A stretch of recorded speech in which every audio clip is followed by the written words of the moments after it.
Hey, bro. I want to fight something, bro. Hey, bro. Come on, bro. Leave me alone. Come on, bro. I want to fight something. Yes, he I did. seen it. I'm glad I got witnesses. I seen You it don't in the remember gym. the catch and shoot. I Forget seen it in that. the gym. Forget that. Why you got me in the corner? Fuck out of I'm here. gonna get you. Yeah, now we I'm good. trying to know, I ain't going for none of them things. Hey, oh! Boy, that boy still got it. Come on. Brother. Come on, bro. No, Yeah, I'm too strong for that. Watch better. that. Do it again. Do it Over again. here. Do it again. Do it again. Do it again. For 2 rounds. Bing, bing, bing. Come. Take your guy. Zazai! Please take that. Zazai! Don't ask me. Fight, where- fight. Bite him. Don't Bite ask him. me- Bite him. Don't Get busy. Bruh. Yeah, get busy. Don't ask me where the do-rag at. Nothing. The nigga had Say everything. get busy. Now headbutt. Headbutt. He's trying to bite your nose. Ooh, I blocked you though. I blocked you. No, you felt that. I felt your chest. Come on, bro, bring it. What's going on, bro? What y'all on? What you doing? Nah, you know I love you. Look, he gonna be the first. Look, It's a fair one. he gonna be the first one to go down, Fair bro. one, bro. What y'all doing, It's a bro? fair one. Look at him, bro. Your son about to jump in, bro. Look at him. He won't smoke. You want to punch him? Hey, I'm gonna get him out of there first so I can focus on him. Look, I'm gonna look at Bud and be like, Bing, so I can focus on him. Welcome back to the Art Award. Today, I got my brother in the building. I'm excited about this interview. This is the hottest interview in boxing right now. He a 3-time undisputed champion, undisputed at 140 pounds, undisputed at 147 pounds, and he just became the super middleweight undisputed champion of the world with his win against Canelo Alvarez at Allegiant Stadium with over 70,000 fans. 41 million people watched it live on Netflix. I want to welcome to the show today. Cut that out. He was struggling over there with that phone. I want to welcome to the show today my brother, Terence Bud Crawford. Big dog, I appreciate the time. You start winning them big fights, the media got to come to you. So we had to come to you in Omaha, and we in North Omaha to be exact, man. So we appreciate you taking the time. Man, congrats on another historic victory against, another great fighter in Canelo Alvarez. He has been, the cash cow, the face of boxing, or one of the faces for a very, very long time. And you jumped 2 weight classes to challenge him. And in my book, you were already one of the greats. You were already a first ballot. But with a victory like that and the way you did it, you take the GOAT conversation to another level. So have you had time to process it and reflect on what you just did 2 weeks ago? To be honest, I've been getting that same question from a lot of people, and a lot of people ask me how I feel, and what it's like. And I tell them, like, when it's meant to be, you don't feel no different.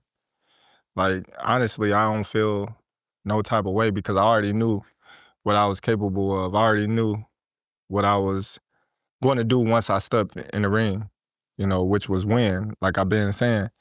And it wasn't no surprise to me. It was a surprise to everybody else, just like the Errol Spence fight, So just like the Sean Porter fight, just like the Amir Khan, every time that they so-called say this is a step-up fight or this is going to be a tough fight, in the fashion that I win in, it's a surprise to them because they don't believe. So I just made a believer out of all the non-believers. I know you expected to win, but to believe you can do it and to do it is 2 different things. So what I'm asking you is, like, have you enjoyed the victory? Like, have you had a chance to, like, say, man, we really did that? Oh, of course. I sat down, and after each one of my fights, I just take a deep breath and I be like, it's over with, because the stress is off my back, the intensity, just everything that's around a championship fight is stressful. We put a lot of mental fortitude into, what we gonna do when we go in that ring and how we're gonna do it, and in training, making sure that everything is in line of what we're trying to accomplish. And when it's all said and done, when it's over with, you just like, I did that. Got that off my back. Yeah, I did that. So before we get into the fight, man, you know, I appreciate the fits and the shoes and stuff like that a fighter has. So I gotta do a little heat check for you with your outfit going into the ring. That's probably the rawest, dopest fit I done seen you with. The colorway, everything. And I know Steven had a lot to do with that. How did that come about? Like his idea to do that? Well, I was sitting there and I was just like, what we gonna do for this fight? Yeah. You know? In camp or before camp? This is before, you know, before we went to pre-camp. And I was just like, man, what we gonna do? He was like, don't worry about it, I'm gonna think of something dope. So then he just hit me like, bro, I got this dope idea. I'm like, man, do what you do. You know what I mean? He's like, all right. So then it gets to the point, I'm like, man, what you thinking, man? Yeah. And then he was like, you remember the movie Desperado? And I was like, Desperado. I'm like, yeah. I'm like, dude with the suitcase with all the guns and stuff. You know what I mean? I used to watch that when I was little. He was like, that's what we're gonna do.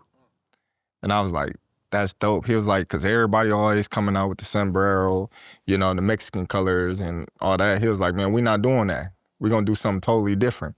And then I was like, okay. And I was like, I just want to see how you're gonna put your touch on it. Because, you know, that's one touch. And then, you know what I mean, you're gonna do a little twist with it. It was like, yeah. So talking with my boy Rosendo, you know, I asked him, did he know the song? And he started singing it. And I was like, you gonna walk me out? And he was looking like, man, come on, man. Don't be saying that. And I'm like, man, I want you to walk me out. I'm dead serious. And he was just like, for real? And I'm like, yeah, I want you to walk me out, dude. And then he was like, man, that'll be so big for me. He was like, man, I gotta go practice. He was just like, man, I got the band, I got everything. I gotta go practice. Yeah, so like he was on to it. And then so he put his little input in on what to put on the outfit, you know. Oh, really?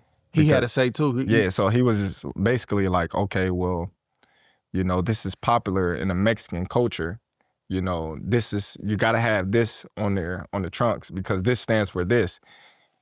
When you're looking at the movie, the outfit and the chains and the certain things that was on his attire and his boots, you know, them meant something. So he was like, you gotta have that. The Mexicans know exactly what that means.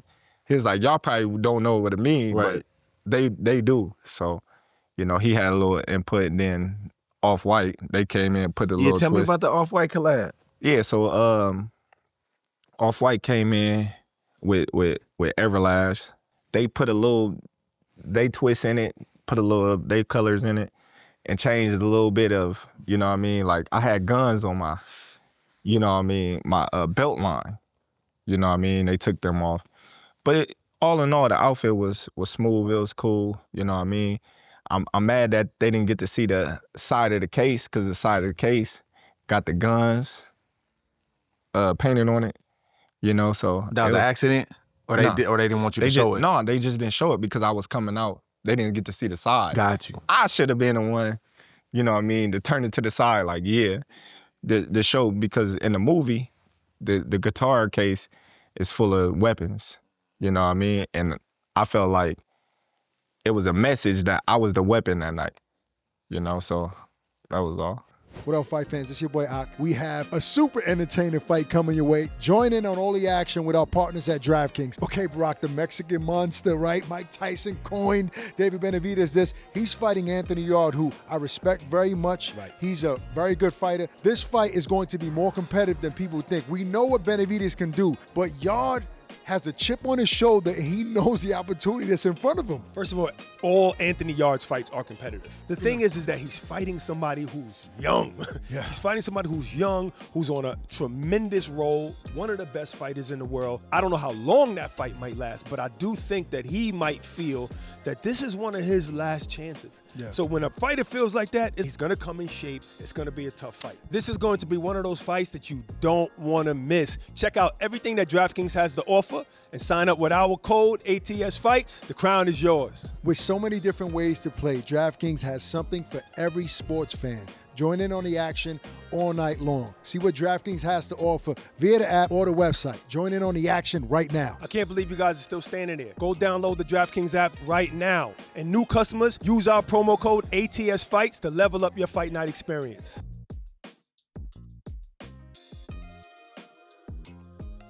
I was like, bro, how this dude get like a mariachi band or any type of band to go against Canelo on a big fight like this? But that was somebody you came up with. Yeah. And that's why, I pay homage, in a press conference to the Mexican fans, before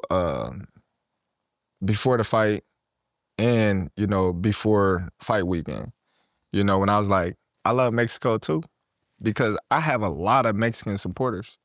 Always had, I've been locked in with the Mexican culture for a long time, and for people to think that all the Mexicans was going for Canelo was just crazy, just like all the African-American culture wasn't going for me, so it was cool to have the band, switch it up a little bit. No, it was dope, bro. That's probably one of the cleanest walkouts that I seen. It wasn't extra, it was like just enough. But you felt it though, like the song, the type of song and the beat, the way it was, it just like, you was like, bro, this dude, like, he really coming to fight. And he mean what he's saying. And you could tell y'all had a lot of thought into the entrance, but then even, like you said, with the fit, like y'all had the Mexican colors, but it was black, green, and red. When I seen you walk out, bro, like, when I seen you walk out, a lot of times that moment, especially, that's the biggest crowd you ever been in front of. 70,000+ people. So you could talk about it, you could rehearse it in your head, you're not gonna know how you gonna respond until you step out there. But when I seen you step out there, you looked up like this, and you start smiling, you start shaking your head. And to me, that was a sign that, nah, I'm embracing this moment. All these nerves, everything, I'm feeling like I'm ready. How was you feeling when you looked up and seen them 70,000 people? The craziest part?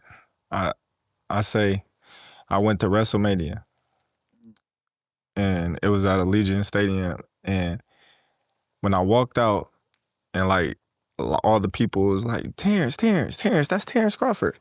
And I'm looking at all the crowd, and I'm like, dang, in September, this is gonna be me.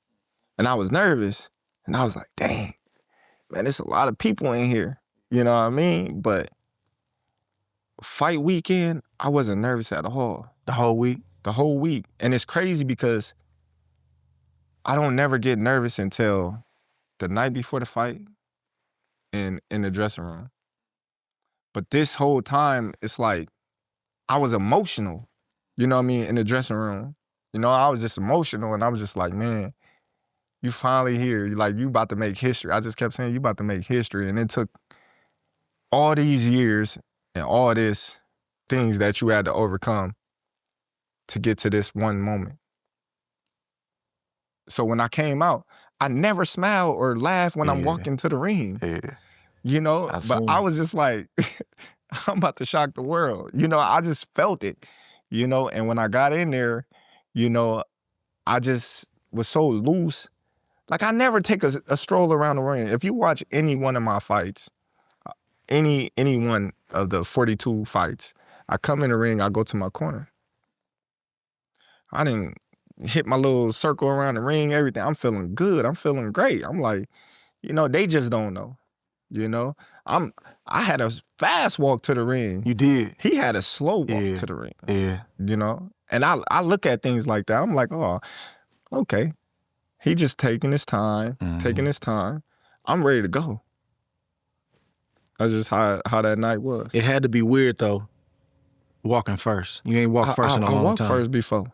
But you ain't did it in a long time though. I mean, when you go up in different weight classes, you gotta do it. But you ain't, obviously you haven't lost. Yeah. You haven't, but you've went up in different weight classes, so now you challenging again. But do that feel weird? Because most of the time you walking second. It don't feel weird to me, because at the same time, the bell gonna ring and we gonna have to fight. It's all even at the end of the day. So it don't matter if I'm, the first to be announced or he the first to be announced. You gotta fight. You gotta fight. At the end of the day, you gotta fight. Yeah. Take me back to before you made the decision to face Canelo. Bill Haney conversation. So, if I'm not mistaken, Errol Spence 2 was still obviously contractually y'all had an obligation. You didn't know This if he was before that. even before. Yeah. Hold on, before. We even fought. Me and Errol Spence even Hold fought. on, bro, for real. I thought this was after. No, this is before. Crawford Spence won. He said, man, don't even stop chasing Errol Spence. He was like, man, the guy to focus on chase is Canelo. Really? He was like, man, you can beat him. He was like, man, Spence, Canelo. And like every time I see him, he'd be like, Canelo. And I started laughing, you know what I mean? Because at first I'm like, man, that dude big. And then I started looking at him. I'm like, then we got a picture together years back when I was at 135. You know what I mean? I'm like, all right, we the same height, around the same size. Like, he a little thicker, okay. I'm starting to look into it now because he already planted the seed, but now I'm like looking into it. Like, let me see what Bill look at now, what he see. So I'm, okay. This is what he talking about. Cause he like, man, he's not a big dude. He just kept saying he's not a big dude and you can beat him. And then when I looked into it, I'm like, damn, Bill right. You know what I mean? So then it was just like, okay, cool. Got the Spence fight. After the Spence fight, I'm like, I want to fight Canelo. You know what I mean? Spence was basically contracted to fight Canelo if he would have beat me at 164, you know? And I was just like, damn, since I beat him, I should get the opportunity. Right, shut up. You know what I mean? So it ain't going nowhere and things like that. So I'm like, all right, well, I'm done with 147. I ain't going back. I'm like, all right, I want to fight Fundora, you know, because I'm WBO. I can fight any one of the champions. He was WBC and WBO. So I'm like, I want to fight Fundora. You know what I mean? He got 2 belts. I want to become undisputed at 154. That was my train of thought. But when he said he didn't want to fight me because I wasn't basically big enough, I looked at him like, huh? I don't sell. That's what his handlers were saying. Oh, I don't sell, and they want to fight Errol Spence because he's a bigger fight. But you knew what that was, though. Yeah. It's cool. I'm not tripping on that because now they begging for a fight. Now they want to fight me now. I don't sell, so there's no need for you to even mention my name no more. Don't say Terence Crawford. Yeah. You know, all these guys that see now, they say, oh, he's the ticket. Win, lose, or draw, he's the ticket. I'll fight Terence Crawford. Come on, man. Boots had a chance to fight me. Virgil Ortiz had an opportunity to fight me, you know, but now everybody, I'll fight Terence, or I'm this, I'm that. I'm like, okay, cool. When y'all had y'all opportunity, you know, y'all went elsewhere. But now that y'all see I'm the ticket, now y'all like, oh yeah, we want to fight Terence Crawford. We want Terence Crawford. That's the narrative now. We want to fight Terence Crawford. The Fundora thing, you seen that play coming a mile away. Like, as soon as that fight was even talked about, I said it's gonna be a phone call made, and he finna walk that back. Whether he wanted to fight or not, he wasn't gonna be allowed to, and you know that. You know, Allen then made that call and was like, nah, we ain't going that way. You know, so, but the problem with that is that's you thinking about the first move. You're not thinking 2-3 steps up ahead, because now you in the position you in, and he could have fought you, right? So it you know, it's his loss, man. But real quick, back to the Bill Haney thing, bro. Like, it's funny with Bill. Like, Bill a good matchmaker. You know, if you can't give him credit for nothing else, you got to give him credit for how he moved his son. You know, and seeing guys and knowing when to fight him and whatnot. But like, it's funny because like I had been talking about fighting Joshua before, but he's the one that put the seed back in my mind like 3-4 weeks ago. They was in a bay, and he didn't say you should fight him, but we was just talking about it. And he said, man, Joshua, and I'm like, same thing you did. I'm like, you know what? I said, I'll take that fight right now. Yeah. And he the same one that did that, bro. So it's crazy. When I heard that, because I didn't know that initially. And I thought that came after Spence won. So Bill Cole with that, man. How did the team respond though when you first start floating Canelo? Shit, everybody was just like, whatever I want to do. Really? No hesitation? Whatever I want to do. You know, I remember talking to Bernard, you know, and this was when we was in talks before it got finalized. And he was just like, man, but Canelo cold, man, but you go Canelo up. Like, you know what I mean? Like, just He like, said he cold. like just going on, like just talking, you know, because he's respected. Yeah. You know, He's like for sure. he's definitely respected. So we talking about it, you know, but I remember it was like I woke up and it was like 3 o'clock in the morning. I called him, you know, and he was like, man, everything all right, bud? I said, I'm gonna beat him. I woke up out my sleep and I called Bernard and I said, I'm gonna beat him. He was like, I know you is. You know, I was like, we gonna fight and I'm gonna beat him, watch. I said, watch. This is way before we even signed the contract to fight each other. I woke up out of my sleep, I said, I know one person gonna answer the phone and that's Bernard, let me call him. And I was just like, man, I'm gonna beat that. You felt it? Yeah, I've been felt it, you know. Once I start locking in on him, that's why I said I'm hunting you. I want everything you got and I'm gonna get it. You know what I mean? I already set my sights on him. So it wasn't nothing that he can do. If he would, the only thing that he could do in that moment was not fight me and use I wouldn't get nothing out of win, lose, or draw out of fighting Terence Crawford. That was the only thing he can do is not fight me. I mean, that's what he started to say. I understand, but I'm just saying that's the only thing that he could do. Because taking the fight was, you know what I mean, all in my favor from day one. I knew I was gonna beat him because when I look at the styles and I look at the styles that gave him problems, the styles that he lost to, you know, I have all them and some. So the blueprint was already out how to beat Canelo Alvarez. The blueprint never been out how to beat Terence Crawford. You ain't seen that yet. So I knew I had a good chance of winning. And you fighting both ways though. Yeah. I feel like that wasn't talked about enough going into this fight. Like somebody that fights you, they gotta prepare for two people. It's already enough trying to prepare for one style, right-handed, left-handed, but I gotta have sparring partners, good ones, because you fight equally well from both sides. So that wasn't talked about enough. And I know you could tell some of the dudes he brought in camp that he was thinking about that, but that's a hard camp to prepare for. And you still don't know up until the first bell what stance you're gonna be fighting in. And then they don't know if you're gonna switch at any point in time. That's a lot to play on a person's mind, plus executing the game plan while punches coming at him. Turki didn't want this fight. What was that conversation like with him when you went to him and said, this is the fight I want? Because Turki, he didn't want the fight at first because he was just like the size difference. You know, same thing like everybody else, size difference. He like, you can fight somebody else in a smaller weight class and it'll be, you know what I mean, safer for you. Yeah. I don't think you should move up 2 weight classes and fight. It's crazy on paper. You know, and I'm like, nah, that's what I want. I don't want nobody else. That's what I want. I said, who else is there to fight? You know, who? I said, Boots, that does nothing for my career. Virgil, that does nothing for my career.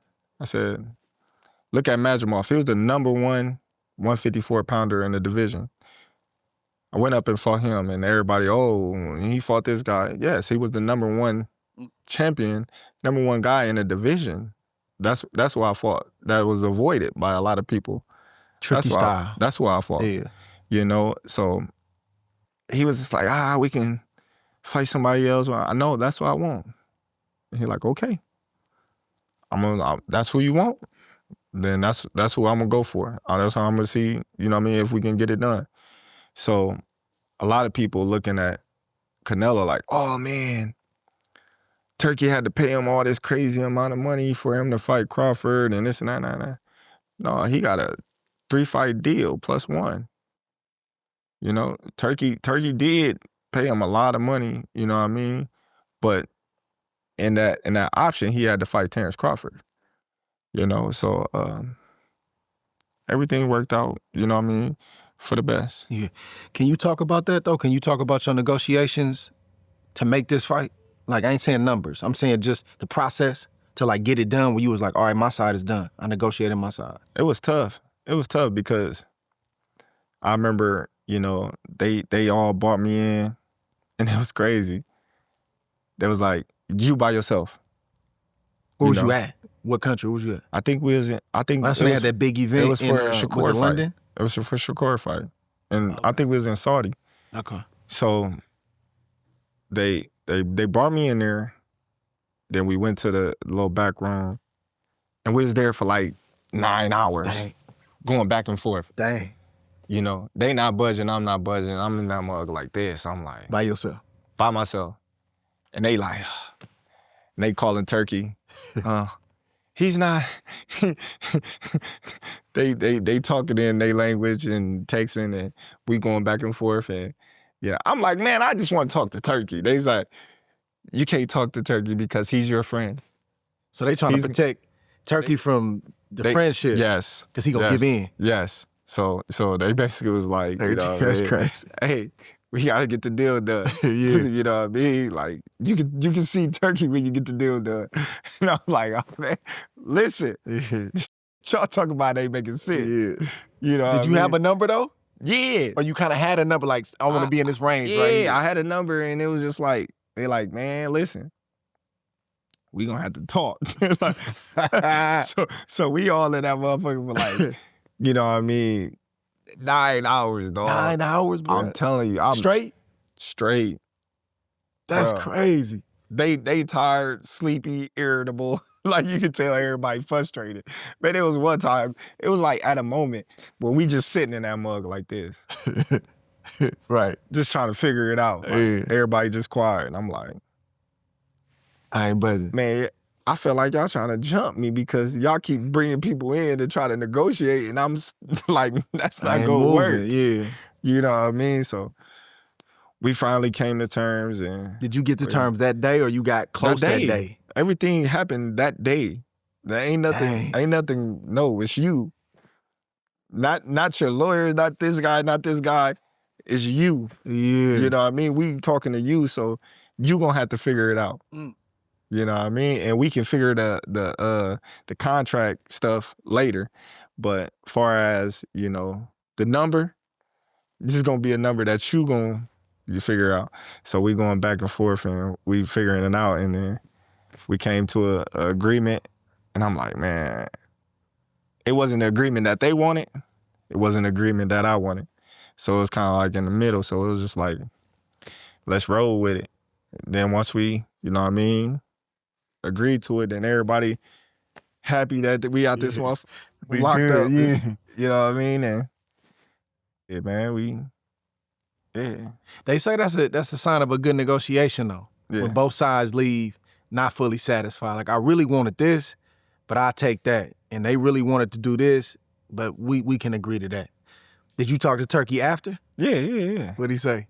Nothing. He just was telling me, why didn't you agree to the deal? I said, man, why I couldn't talk to you from the jump? What did he say when you said that? He just was like, you know what I mean, like I'm his favorite fighter. And, you know, he want to take the friendship out of business, like the heart. Like basically, you know what I mean, I can't do business with you like I do with everybody else because, you know, we friends. So this is why I have a team, you know, to keep my emotions away from business. You know what I mean? I respect it. I'm Checks just and like, balances, man, yeah. I'm like, man, I respect all that. You know what I mean? Because, you know, it's been times that, you know, I done did the same. Like, hey, things like that, you know, when we friends, like I'm going to give in to my brother. Yeah. You know what I mean? I'm going to give my brother what he want if I got it. So, you know, when we doing real business, we gotta take that out of the equation, you know? And talk to the lawyers or something like that. Man, leave me out of it. Man, bro, look how God worked though, bro. Like, yeah, like you battling, doing what you doing, and you been making your money. You've been negotiating, doing your thing. And we're gonna talk about that because you put a number out there, bro, and people really think you made that number. And I ain't asking for you to say what number you made. I'm saying you got people out here, they just finally made this. I'm like, bro, this is Y'all tripping. But look how God worked though, bro. You battling outside the ring, you dealing with the stuff that fighters gotta deal with, especially when you stand on something. If you just a yes man and you gonna do whatever the suit or your promoter tell you to do, you probably not gonna have no problem outside the ring. But if you somebody that stand on business, you got a vision for your life and your career, and you gonna make sure it goes in that direction, you gonna have some stuff that come up. But you get a dude way across the world, bro. And you his favorite fighter. And he know everything about me. He know everything about you, and his main goal is to get you the big fight. Yes. Bro, that's crazy to me. When did you first meet him or get wind of him? Man, I got wind of him, you know, years ago. You know, there was actually, you know, somebody else in his position, you know, that I was his favorite fighter. You know, and he wanted to do business with me, but, you know, he wasn't on the level of Turki. They like, man, he nothing. So when Turki came into position, you know, and I met Turki, you know what I mean, it was just different. Like, he wanted the best for me because he seen how, you know, I was getting blackballed. He seen how the system was, you know, doing me. He seen how, you know, the promoters was having this agenda to assassinate my character. And, you know, it wasn't just Top Rank, you know, it was, you know, other promoters like, oh, he don't sell. But when you look at every arena that I done fought in, I didn't packed it. Vegas, you know? MSG. It didn't matter where it was. Yeah. You know what I mean? Packed it, you know? And so he just like, you know, I dislike the promoters. Instead of them promoting you, they trying to tear you down, you know? But I just wouldn't let them. I just, you know, keep doing what I'm doing. And, you know, I always said, as long as I keep winning, that's all that matters. So when a lot of people say, oh, well, he was fighting Canelo for the money. You know, I got money. I been had money. You know, I could have been retired. You know, I was fighting for legacy.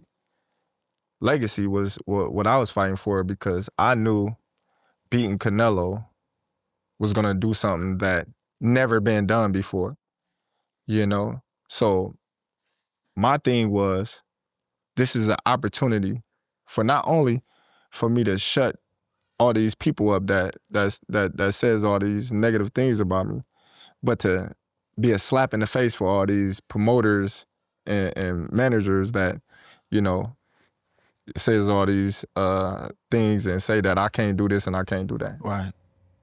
Look how God work. You stay down until you come up, man. He'll assign people to you to bless you and to get you where he wants you to go. And it's somebody that we never heard of. Dude just came on the scene and made you his priority, bro. So that's a blessing. And the thing about, like, he fighting Canelo or you fighting for a payday, duh. Right. Who's fighting for free? No, I don't want just a payday. I want a career high payday. Facts. So we gonna do the money thing, then we gonna do the legacy thing. Now, if I'm just trying to take it for the money and I really don't think I can beat you, that's a different situation. So people gotta understand, oh, you just wanna do it for the money. Who's fighting for free? Nobody. Please tell me. Nobody. So I can't fight right until I get this fight right. Once I take care of that at the table, all right, let's go get ready now, get my body right. So I don't understand. So y'all need to stop saying, I know it's popular, payday. Yes, that's what you want when you fighting big name guys. I want that payday. They don't understand. They don't understand, bro. They don't understand. Like who? You name me one fighter that's fighting for free. Like, nah, you take the money. I just want legacy. Yeah. It don't happen. Man, going into this camp, bro, like what was some of the, you know, obviously you didn't have to lose as much weight.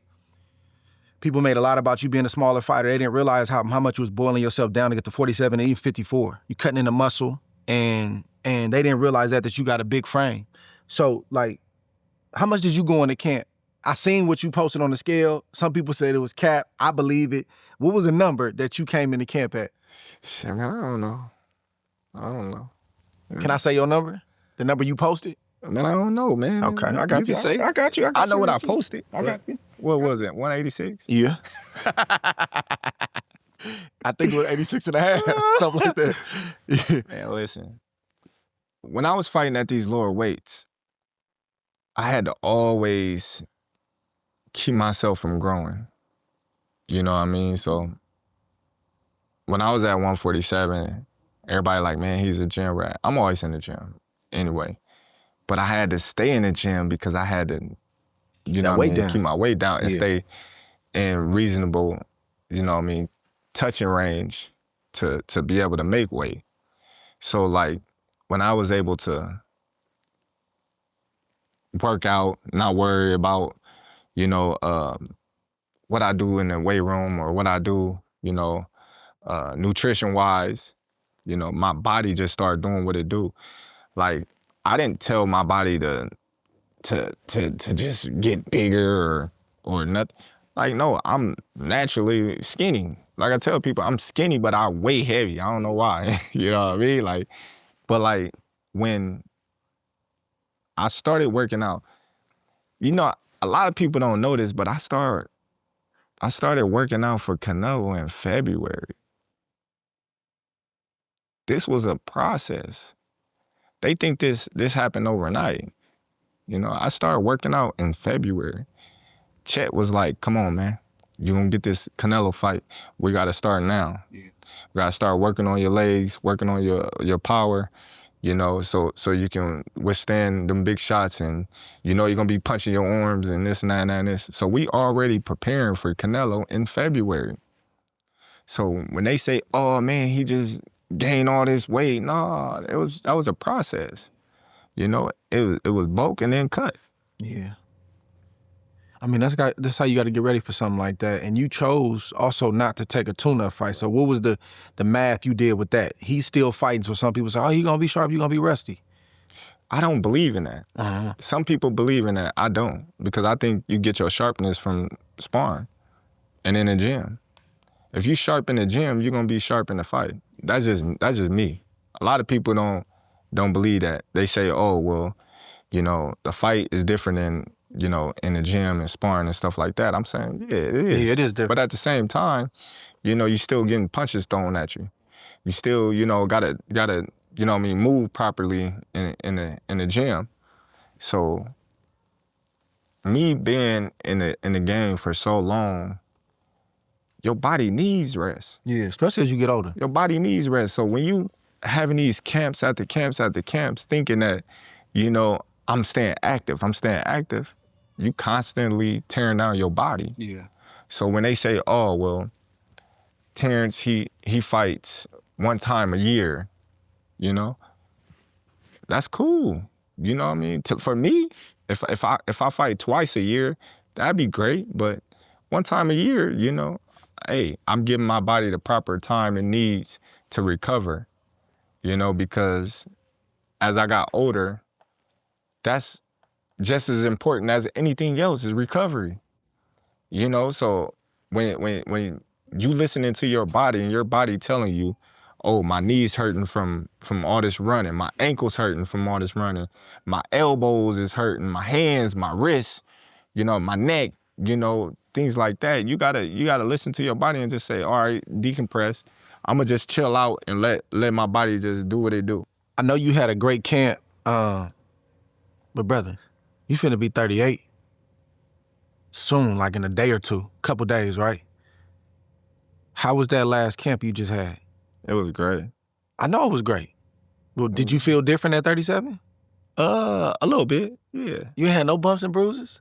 Man, we always got bumps and bruises. I'm saying bumps and bruises at 37. Man, I had bumps and bruises at 27. You know what I mean? Like different at 37. Nah, man, it's all the same. Yeah. You're not never gonna go into camp and come out, you know, 100% healthy.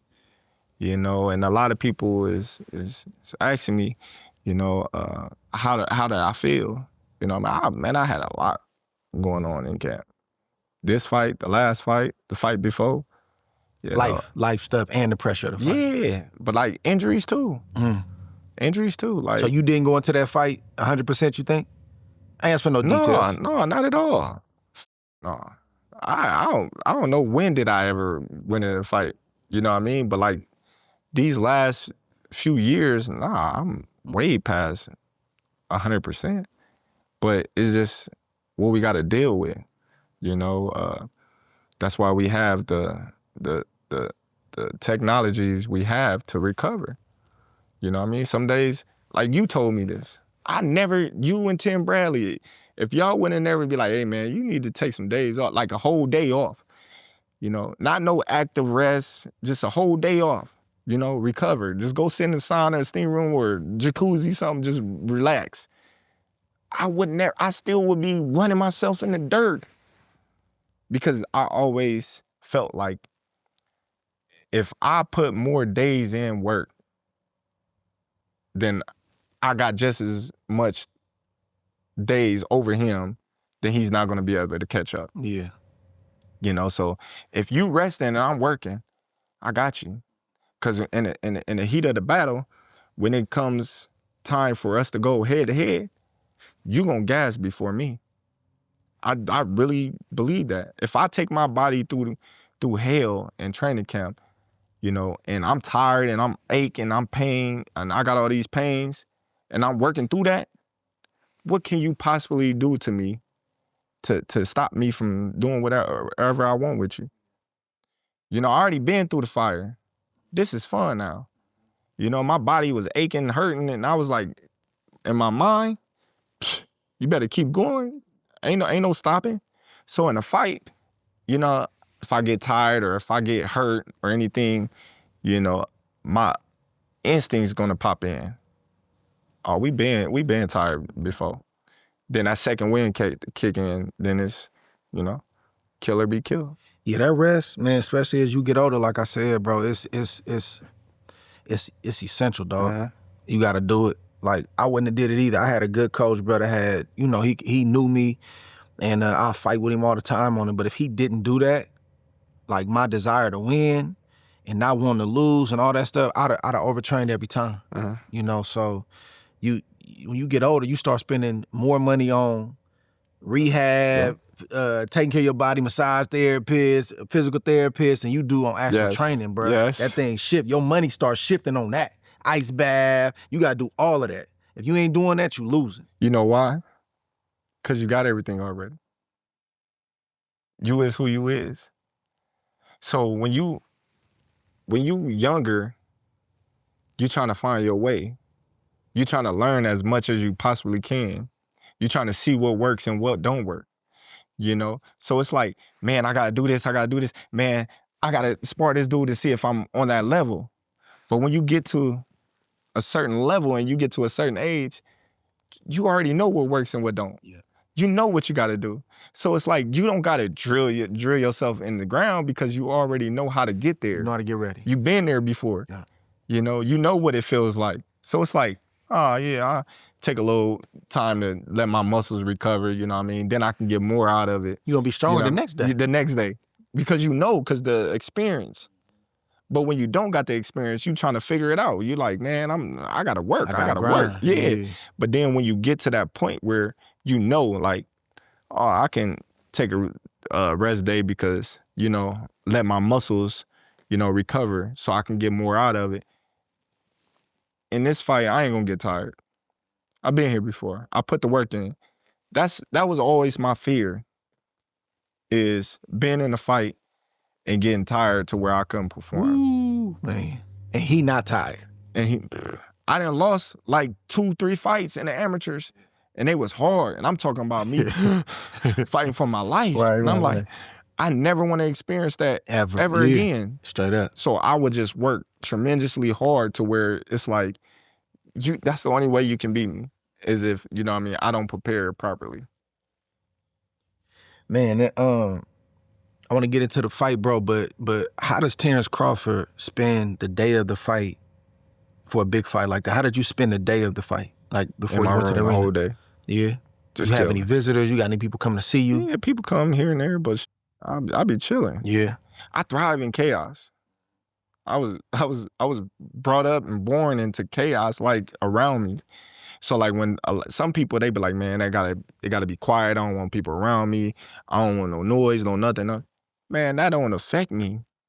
None of that. Like, I be looking like, bro. yeah, And you be chilling. yeah. Like Shakur come up there, like, hey, bro, there's too many people in your room. We playing spades and stuff. He like, it's about time you go to bed, champ.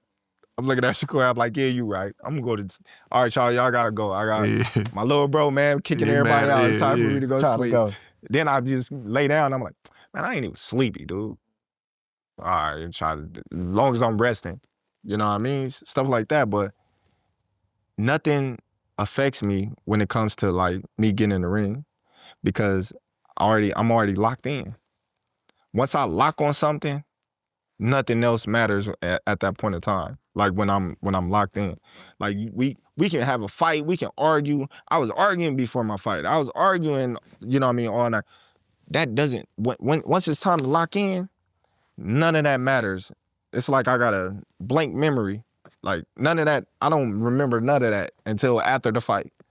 Once it's time to, you know what I mean, seek and destroy and kill, it's like a straight line. Nothing else is there but that line. That's a beautiful gift though. Yeah. You know, because a lot of cats can't turn that switch on. Like everything has to be perfect for me to perform good. But you know how it is. You getting ready for a fight, but life's still happening. I'm still getting phone calls. What happened?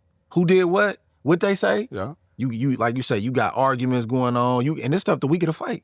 Because most of the people, The night before. Bruh, even our family, bruh, they there, but they really don't know what this is about. Like to most family members, it's a party, it's an event. I swear to God. Bud fighting, Dre fighting, Shakur fighting. It's a party. It's like, this is not a party, bruh. Like I'm finna risk my life. Yes. But they'll start an argument or do something crazy.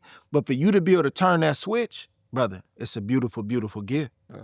And then you dealing with the chaos that's surrounding the fight. And to be able to block that out and lock in. We talked about the ring walk, bro. So the bell ring, and you go straight out there, yeet, yeet, hit him with 2 jabs and stand your ground. So I'm like, okay, so you trying to send a message. What message were you trying to send? Was that intentional or it just happened in that first couple seconds? No, I'm like, I'm coming right at you. Because, you know, there was this big blow up thing, like, I was scared of him. And that's why I was like, man, I ain't scared of shit. You know what I mean? Big blow up thing. Yeah, because he was just like, you know what I mean? He said he didn't say it, you know, but they was saying in the Took back that personal. that, yeah, like I'm scared of him. I'm like, scared of you? Like, me? Oh, man. So I'm like, when this bell ring, I'm coming right at him. Coming right at him, you know, and just let him know that I'm going to be here all night. I ain't going nowhere. Talk me to the fight. So, you know, I'm touching him. I'm like, dang, all right. You know, I'm like, he's trying to will me to sleep because I'm like, this dude don't punch this hard. So I'm like, man, he trying to trick me. So everybody like, stay focused. Don't fall for it, bud. Stay focused. You know, and then a couple of times that I, you know what I mean, mix it up with him and we in there. I just felt like I was stronger. I punched harder and I could have just stood in there and just like really let him go. But you gotta follow the plan. You know, you gotta execute the plan, and the plan was to get in, get out, you know what I mean, boxing spurts, you know, banging spurts, and then, you know, once he wanna fight, you know what I mean, you move around a little bit.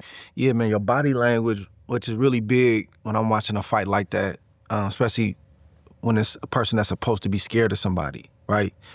All the little body language means something because he's so used to being an alpha male, he's so used to having his weight, just like you are, that anytime you see somebody that's making a move or it look like they kind of, are you scared or you hesitant, you gonna peep that. You gonna see that right away. I didn't see that from you, man. I seen, even when you was moving, I knew you wasn't gonna run. I've never seen you run in a fight before. So I was like, the challenge for Bud going into this fight is, can he be disciplined to box? Because he really don't want to be boxing. He really want to fight. Right. He'll move, but he really don't want to move. Yeah. And Canelo's like that too. He'll move, but he really don't want to move. And he did try to yoke you up though. Yeah. I ain't never seen you get yoked up though. I looked, I said, dang, he tried to yoke you. But then you tried to yoke him back, I think, a round or two. Yeah. What was you thinking when he tried to yoke you on the rope? It wasn't nothing. When he picked me up, yeah. when my hand. But you don't be getting picked up, bruh. But it wasn't nothing because it was just like, I was too high on his back. You know what I mean? What was you thinking though? I was Optics, laughing. Though. It wasn't nothing. I was just laughing. You know what I mean? I was just like. You wasn't thinking I gotta get that back? Nah. Yeah. Cause it was just like, he picked me up. Oh, okay. You know what I mean? Like, I wasn't worried about it. He used a lot of energy to do that. That's what I'm thinking. You know, and it wasn't nothing. I Took it as a grain of salt. You seem to be in a good zone, bro, and I didn't see you breathing at all. But that ninth round came, you got into your stance, you got low. I said, oh, he finna try to bang with him. And you had those exchanges. And did that just happen, or you knew when that bell rang, that ninth round, I'm finna try to see, I'm finna test him? No, I just knew just to pick it up because, you know, it was getting close to the championship rounds. And I just wanted to make sure that, you know, I set a tone that I was in charge. You know, I think I did that in the 7th round too. The 7th, you know, 11th and the 12th. You know, I just wanted to set the tone that, you know, you're not gonna push me around. You're not gonna make it seem like, you know, you the boss. So, you know, we got it in at that moment. He made a big mistake at the end of that round, though. Yeah. He reached out and acknowledged that he shook his head and Yeah, we ain't doing that. yeah, that's a big mistake. Yeah, we ain't doing that. And he really made the first mistake at the weigh-in. Yeah. People don't understand. Like, that don't mean everything. That don't mean that Terence is gonna win the fight or whoever gonna win the fight. But when you break that stair, it wasn't just him breaking the stair first. He reached his hand out to you at the weigh-in. I said, ooh-wee. Then he did it again in the 9th round. When he did it in the 9th round, I said, yeah, this fight, it ain't over, but it's over. He got his respect, and that's really what he came here to get. You seen him do that, right? Yeah. I walked away. Yeah. I walked off. Yeah. What was you thinking when he tried when you seen that concession? I'm like, man, we ain't touching no hands. But did you think like, oh, I got him? No, I didn't think nothing. I already knew I had him. I felt like I was winning all the rounds except, you know what I mean, one. I felt like he could have got the, you know what I mean, what was it, the 5th round? You know what I mean? But all the other rounds, I'm like, I'm in control. You know, but not knowing how the judges see it, I got to make sure, you know, from history, I got to make sure I win these championship rounds because we didn't see fights like De La Hoya, Trinidad, when De La Hoya think he got it in the bag and, you know what I mean, he lose. You know, there's so many fighters that, you know, think they got it in the bag and, you know, the judges think different. So I wanted to make sure, like in the Majamar fight, that I put a stamp on it because they the champion, not me. Yeah, you did that. Like, I really think, like, for me, it's the championship rounds for me is 10, 11, 12. It ain't just 11, 12. And in those rounds, you did that. And you really needed to do that because on the scorecard, you lost that 12th round, but you got a split draw. Yeah. We having a totally different conversation. And maybe y'all run it back or whatever and make more money, but it could have got handled that night. So I think that's just the instincts that you have being a winner. Like, when you used to winning, you kind of know like what you got to do to keep winning. So, you know, I thought that was that's the way you were supposed to finish that fight. How nervous were you waiting for the decision, given all the stuff you just named about how Vegas can be? I wasn't nervous at all. You weren't nervous at all? At all. I was emotional because I already knew I had it in the bag. You know what I mean? That's why I dropped down to my knees like, dang. You know, I just started getting emotional because it's like the journey was long. You know what I mean? It was grueling. Some like, man, I remember, you know, about to quit boxing. You know, like boxing been a love-hate, you know, relationship for years. Like all the things that I had to go through in this sport, it was just like, man, like, and you finally here, like, out of all the things that happened, none of it mattered because you did this. And that's why I was just like, man, you know, you gotta thank God because, you know, he the one that, you know, had it made for me and planned.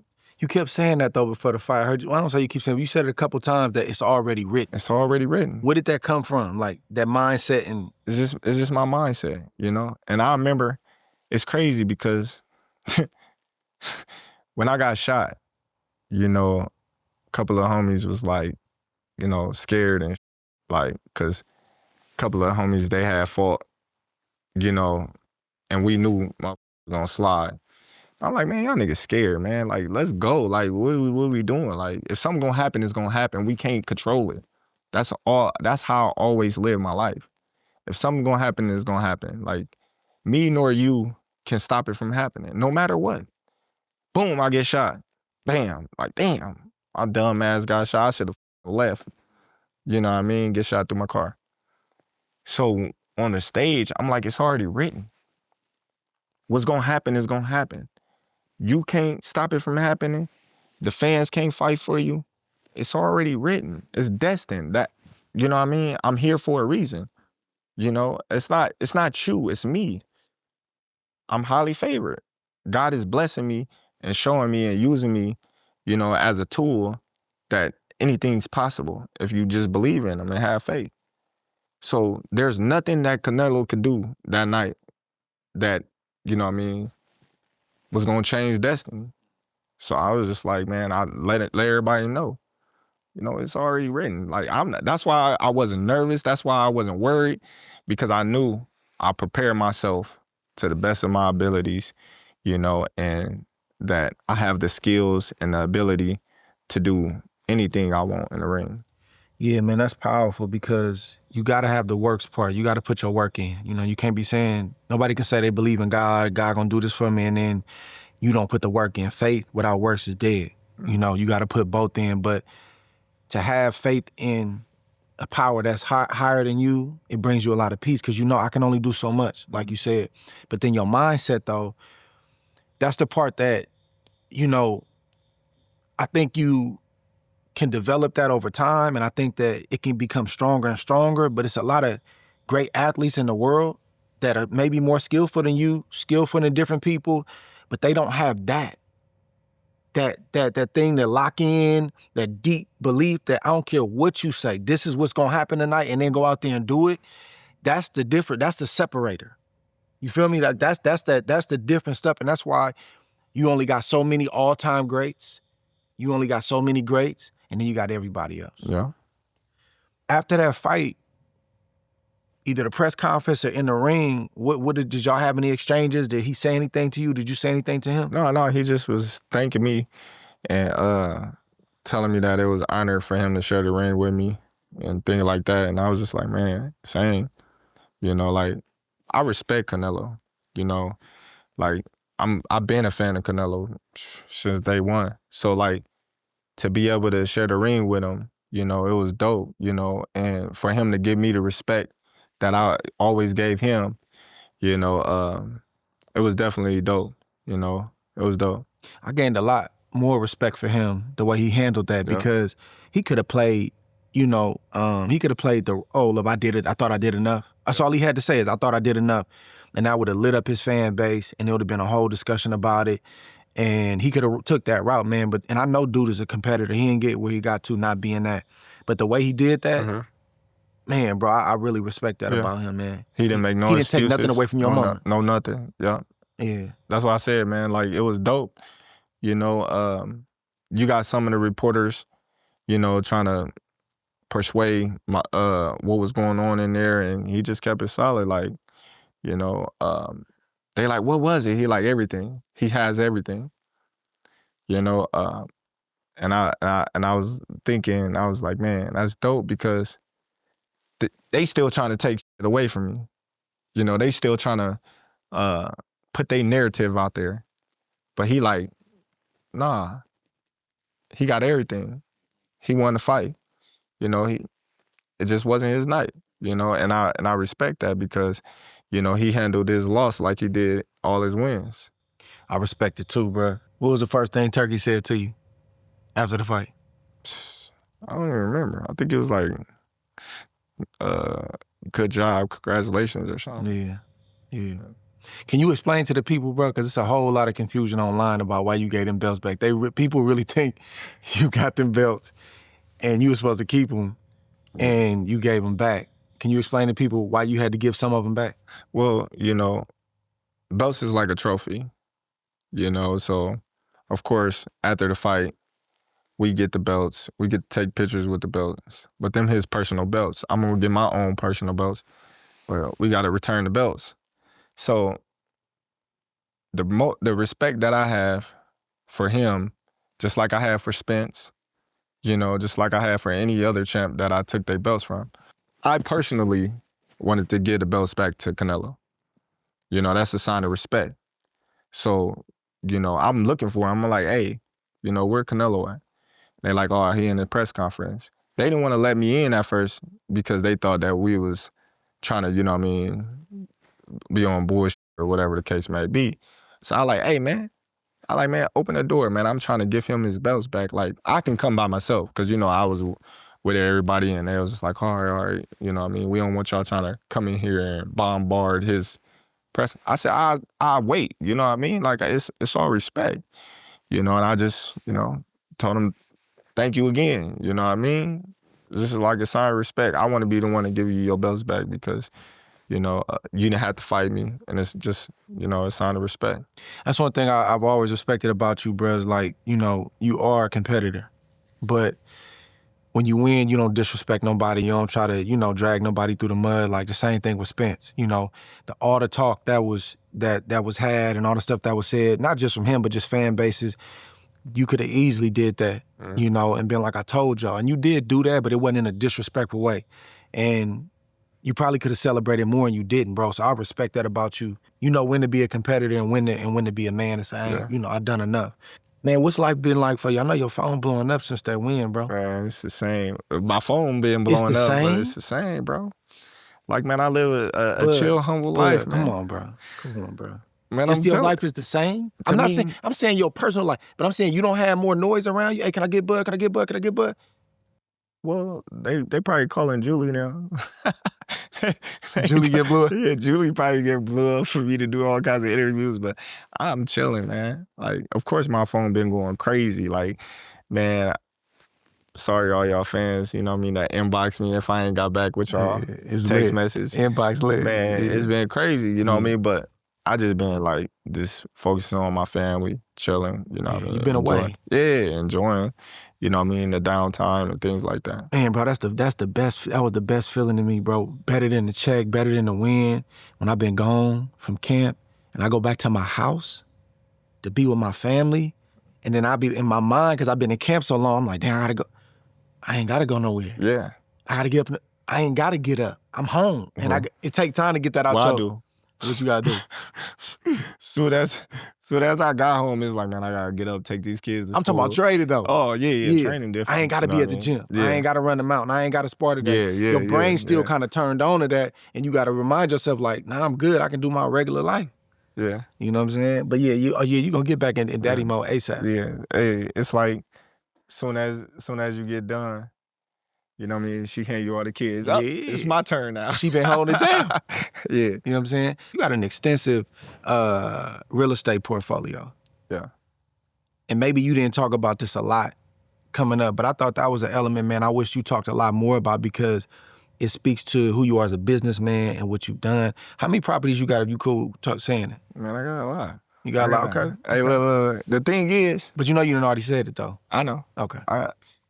The thing is, and in the words of all the PBC followers and fans, I'm a bad businessman.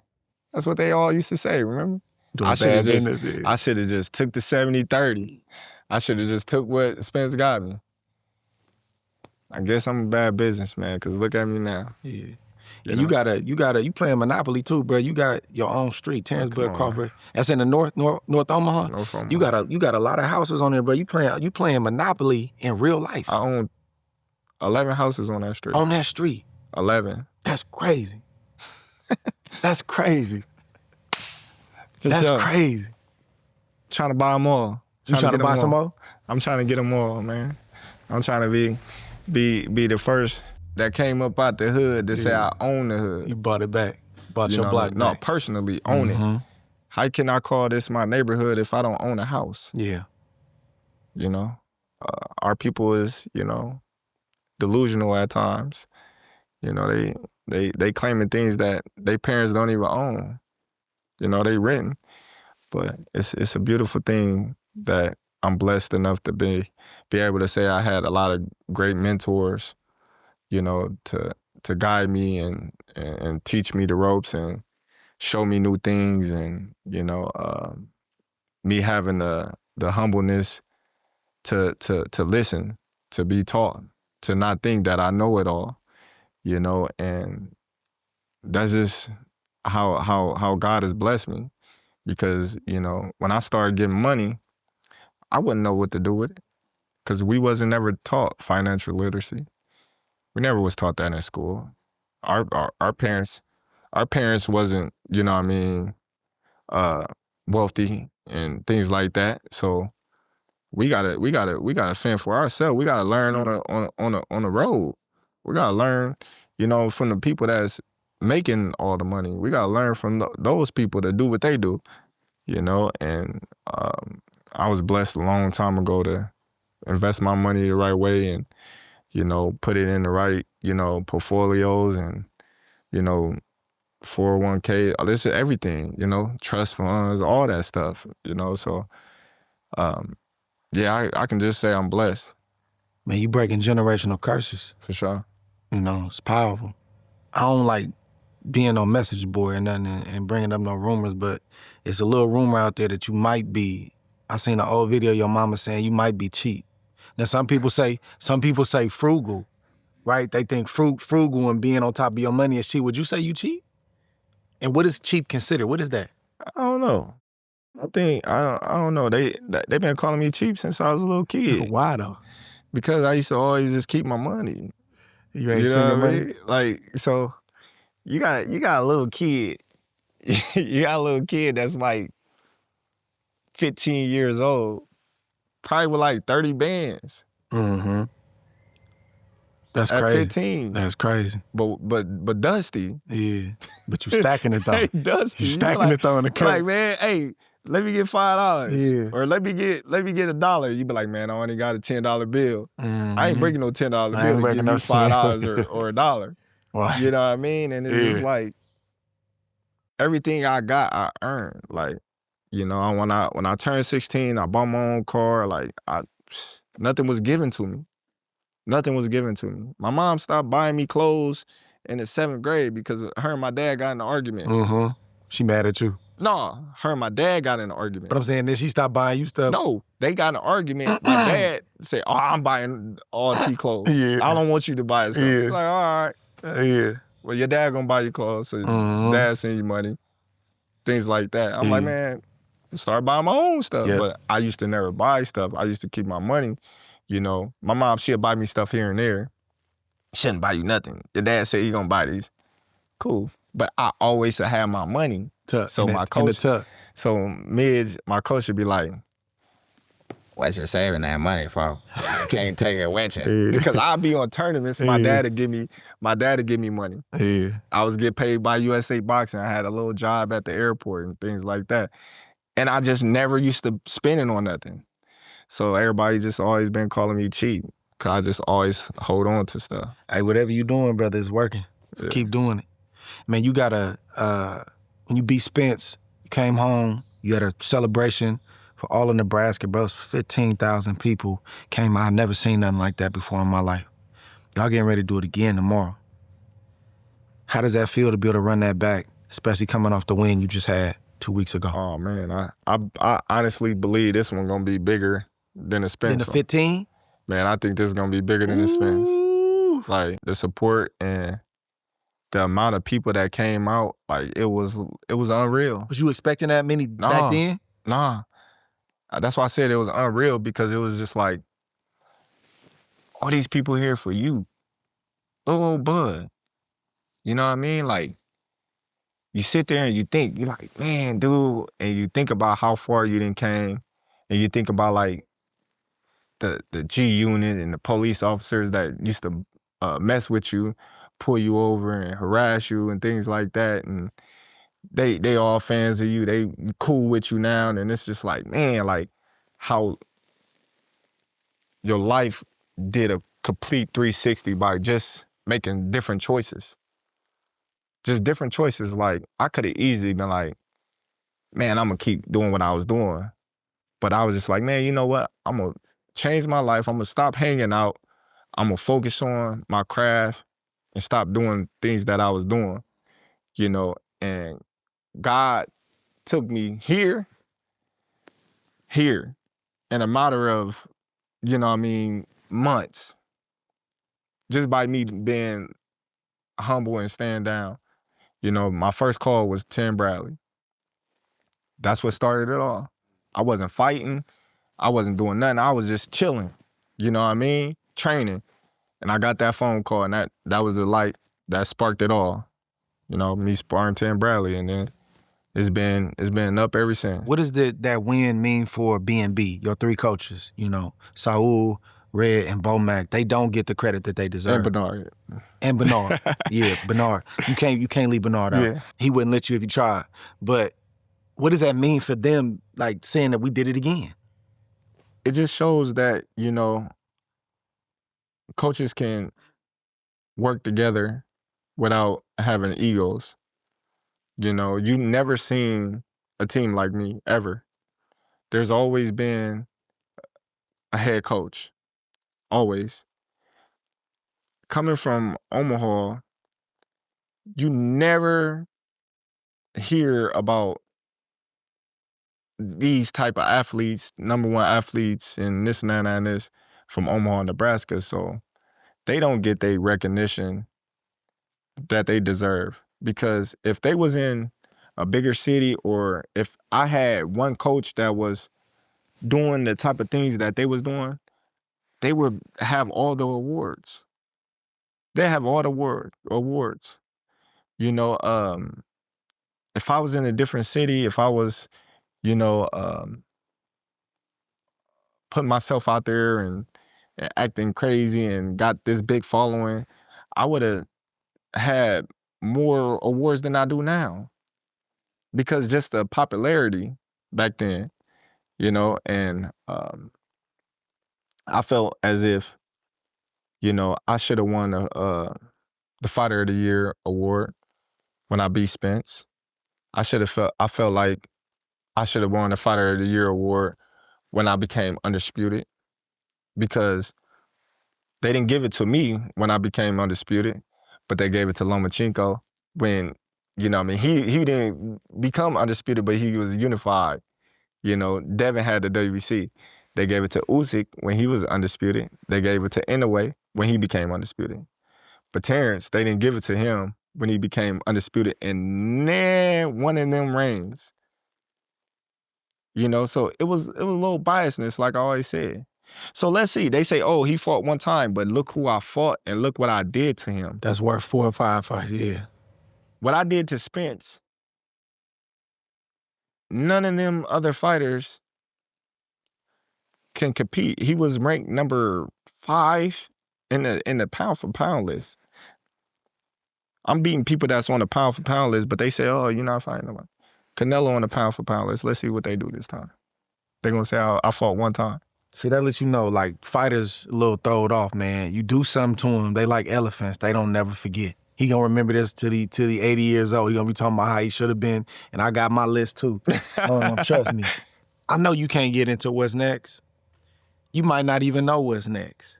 But can you at least say how you leaning? What you feeling? How I'm leaning? Just, yeah. Yeah, man. I'm leaning like this. That's why my back hurt. They say I need to work on my posture.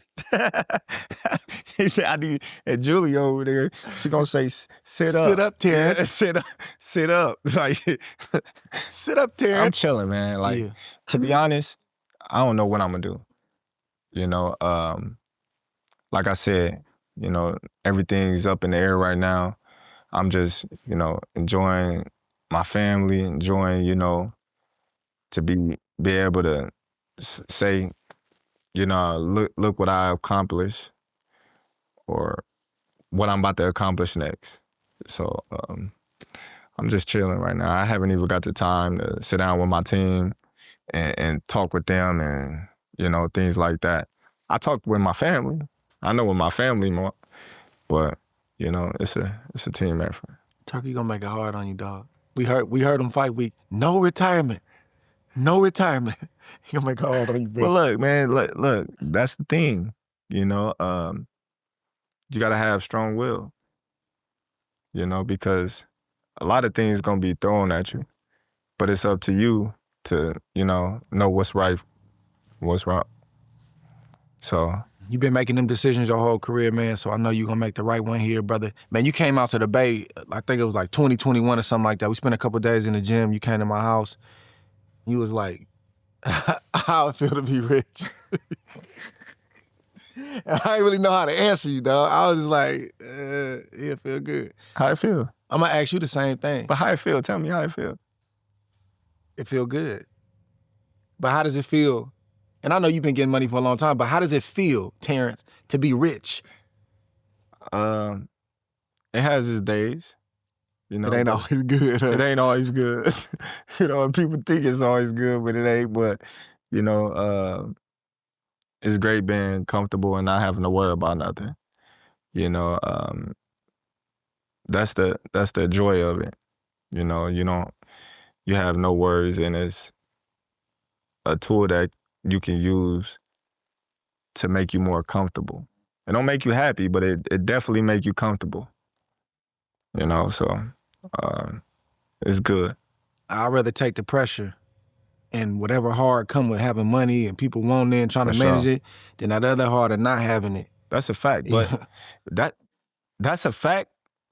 But me being the type of person that I am and travel the world and being able to see how happy people is with nothing, that makes me think different, you know, because we take materialistic things and material things to the extreme, you know, when we all should just be blessed that we wake up in the morning, you know? It's a blessing to have your legs. It's a blessing to have your arms, your eyes, your ears, your teeth, your nose, you know? It's a blessing to see. But we don't look at things like that, you know? So when I'm in different countries and I go to the slums and to see how happy they is with nothing, I come back like, man, we tripping over here. Yeah, we tripping. Like, we take too much for granted. You know, this person, you know, that got their legs chopped off because they're diabetic, you know what they'll do to have your legs?